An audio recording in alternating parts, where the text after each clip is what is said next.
Hey creative friends, this is Rebecca, and I just wanted to show you another project I finally just finished. And I think the concept is great, and I just want to talk to you a little bit about it, and then I'll finish with some design video if you want to watch that. But I think the design concept was great in this case. You get a 2-for-1, and so I cut the same design both in plywood and also in acrylic, black acrylic. And so both materials are 1/8 of an inch.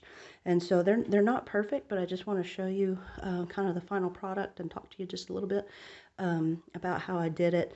I ended up using Cricut Design Space image.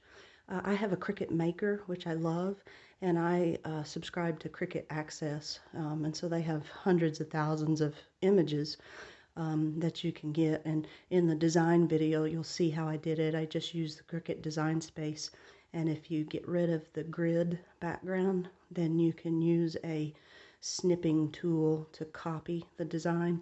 And then I took it to Inkscape, which is free, and in Inkscape there's an extension which allows you to create a CNC file from a very basic image.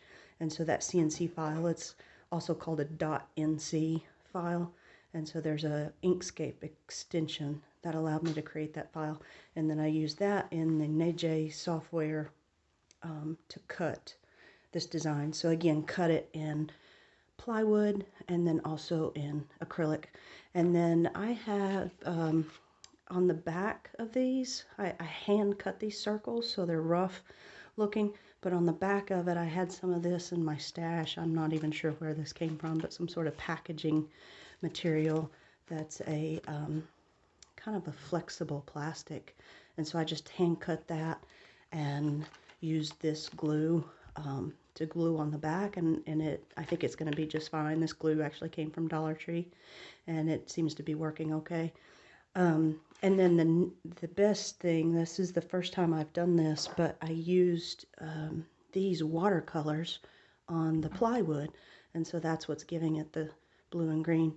And these worked fantastic on this plywood. I love these watercolors, so I'll put an Amazon affiliate link down below if you have any interest in the watercolor. But I will tell you, I did have a lot of trouble cutting these designs, and I think it was because my focus was off, and so I ended up having to do it a couple of times. I think in the video it's basically at 100% laser power and 100 ms for the burning speed. I had originally tried to do it 3 passes, but it ended up taking 4 passes on both of these materials. I used the same setting, so I had to come back and readjust my focus, and I finally got it to cut successfully. The plywood cut very cleanly, but this acrylic, I ended up doing 4 passes for each, and each pass took 12 minutes and 15 seconds, so this was a long project. And so the acrylic, though, I needed to do a 5th pass on that acrylic at that focus I had, because as you'll see in the video, the acrylic was very jagged edges and did not cut through cleanly, and so I had to use tools to get it to come out. So for the rest of the video, I will just show you some of my design process. And thanks for watching. If you have any questions, I will do my best to answer. But thanks so much, and I'll see you next time.